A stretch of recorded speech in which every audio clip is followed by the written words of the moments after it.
बीच class में भी रुक करके पूछ सकते हैं कहीं से भी। अंडरस्टैंड? चलिए, तो पिछले क्लास में आप लोगों को क्या बताए थे? पिछले क्लास में क्या बताए थे? टेंस के बारे में बताए थे, टेंस के काइंड्स के बारे में बताए थे, राइट? टेंस के काइंड्स के बारे में बताए थे पिछले क्लास में कि टेंस कितना प्रकार का होता है। कितना बताए थे? 3 प्रकार का होता है, प्रेजेंट, पास्ट और फ्यूचर। वर्तमान काल, भूतकाल और भविष्य काल। सभी का 4-4 पार्ट था कि नहीं था? सभी टेंस का कितना कितना पार्ट था? 4-4। प्रेजेंट टेंस का भी 4 पार्ट था, पास्ट टेंस का भी 4 पार्ट था और फ्यूचर टेंस का भी 4 पार्ट था। तो समझ आ रहा है? पास्ट का नेम लिखा दिए थे। अब प्रेजेंट टेंस का जो 4 पार्ट था उसमें सबसे पहला पार्ट का नाम क्या था? वो क्या नाम था? लिखा थे ना, प्रेजेंट इंडेफिनिट था ना। तो अभी सबसे पहले हम लोग प्रेजेंट इंडेफिनिट के बारे में पढ़ेंगे। कोई दिक्कत किसी को? सबसे पहले किसके बारे में पढ़ेंगे? प्रेजेंट इंडेफिनिट के बारे में जानेंगे कि उनका स्ट्रक्चर क्या होता है। ठीक है, तो सबसे पहले अभी हम लोग किसके बारे में पढ़ेंगे? प्रेजेंट इंडेफिनिट टेंस के बारे में।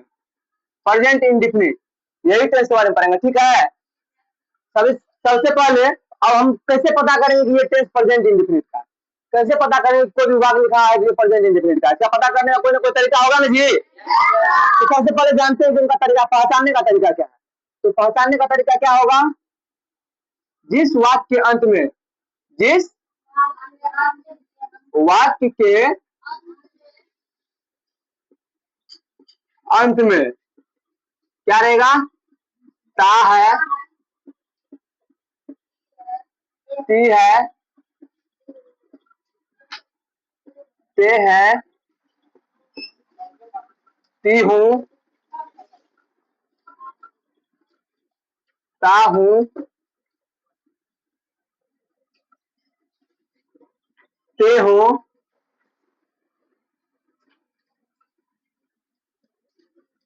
या फिर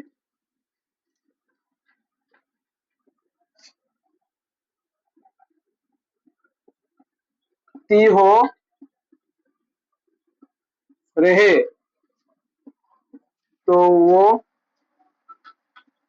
तो वह वाक्य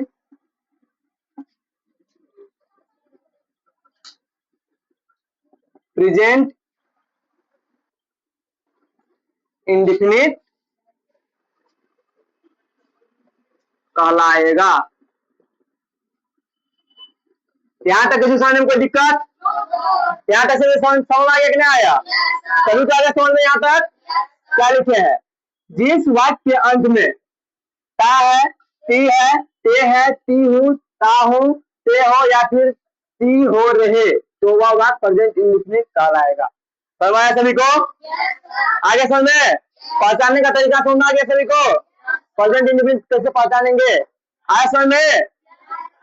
अब उसके बाद इसका स्ट्रक्चर होता है। हर एक टेंस का कितना कितना स्ट्रक्चर होगा? टेंस का हर एक पार्ट का कितना कितना स्ट्रक्चर होगा? हर एक टेंस का पार्ट का 4 नहीं होगा, 4 नहीं होगा, कितना होगा? 6 स्ट्रक्चर होगा सभी टेंस के पार्ट का। कितना स्ट्रक्चर? 6। तो सबसे पहले क्या आएगा? Affirmative.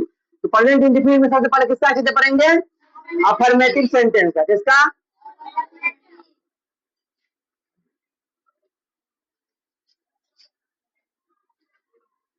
Affirmative sentence. Affirmative sentence, ठीक है। अफर्मेटिव सेंटेंस का स्ट्रक्चर क्या होता है? अफर्मेटिव सेंटेंस का स्ट्रक्चर क्या होगा? सबसे पहले सब्जेक्ट क्या होगा? सबसे पहले सब्जेक्ट प्लस V1 या V5 प्लस ऑब्जेक्ट। क्या हो जाएगा? सब्जेक्ट प्लस V1 या V5 प्लस ऑब्जेक्ट। अब सब्जेक्ट आ गया है। अब सब्जेक्ट मतलब क्या होता है? सब्जेक्ट मतलब तुम लोग समझता है विषय क्या? सब्जेक्ट मतलब विषय ही होता है ना जनरली, लेकिन यहाँ पर सब्जेक्ट मतलब क्या होता है? बोलो,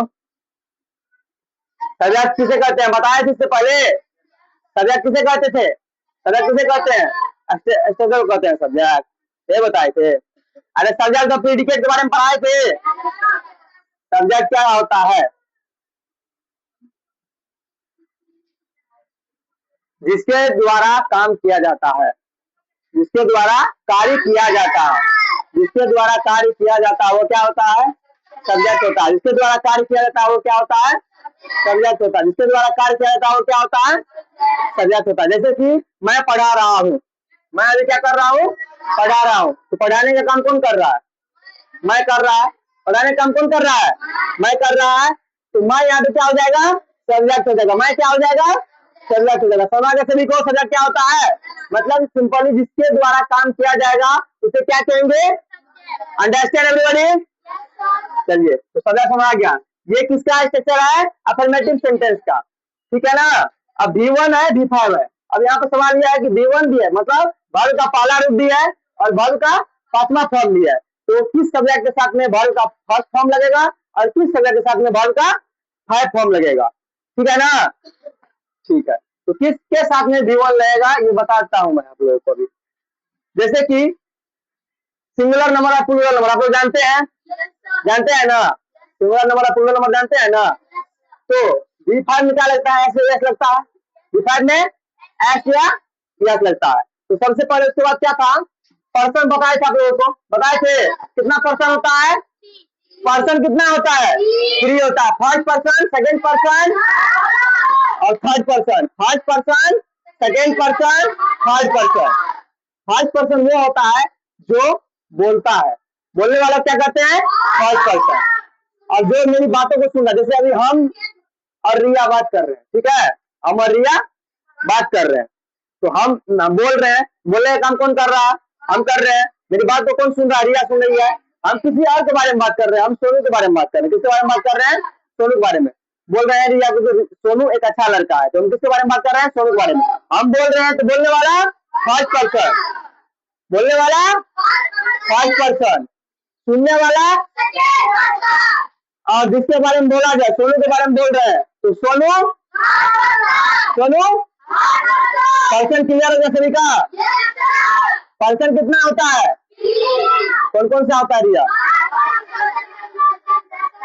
फर्स्ट पर्सन, सेकंड पर्सन और थर्ड पर्सन। हर एक पर्सन में सिंगुलर नंबर और प्लूरल नंबर होगा। कोई दिक्कत है? हर एक पर्सन में प्लूरल नंबर और सिंगुलर नंबर होगा। ठीक है, चलिए ठीक है। फर्स्ट पर्सन क्या होता है यहाँ पे लिख देते हैं एक बार रफ में, देख लीजिए। जैसे पहले बताए थे फिर बता देते हैं, कोई दिक्कत नहीं? दिक्कत है। इस साइड लिखते हैं पर्सन। क्या लिखते हैं? पर्सन। इस साइड लिखते हैं सिंगुलर नंबर। इस साइड लिखते हैं,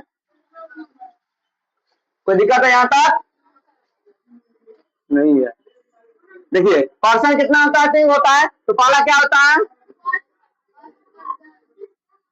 फर्स्ट। कोई दिक्कत है? First person. दूसरा क्या होता है? थर्ड क्या होता है? Third person.